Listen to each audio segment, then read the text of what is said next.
2020க்கு அப்புறம், அதாவது கோவிடுக்கு அப்புறம் இன்னைக்கு 2025 வரைக்கும் லாஸ்ட் 5 இயர்ஸில் பார்த்தீங்கன்னா இந்தியன் கரன்சி வந்து ஆன் அன் ஆவரேஜ் ஒரு வருஷத்துக்கு 4லேருந்து 5% வந்து டெப்ரிஷியேட் ஆகிக்கிட்டே இருக்கு.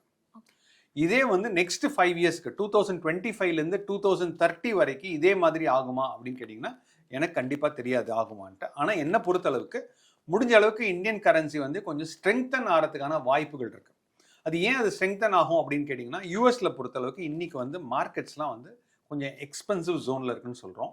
அதே மாதிரி அவங்களோட டெட்டுன்னு சொல்கிறோம். அந்த டெட் வந்து பார்த்திங்கன்னா $38 trillion வந்து அமெரிக்காவோட என்டையர் எக்கானமியில் அந்த அளவுக்கு ஒரு டெட் இருக்குது.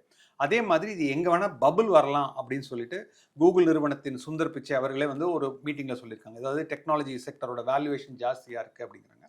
அதை விட ரொம்ப ரொம்ப ஜாஸ்தியாக பார்த்தீங்கன்னா இன்ஃப்ளேஷன் ரேட் இன் யூஎஸ் வந்து பார்த்தீங்கன்னா கிட்டத்தட்ட 3% கிட்ட இருக்குது. 3 to 4% கிட்ட யூஎஸில் இருக்கிற இன்ஃப்ளேஷன் இருக்குது.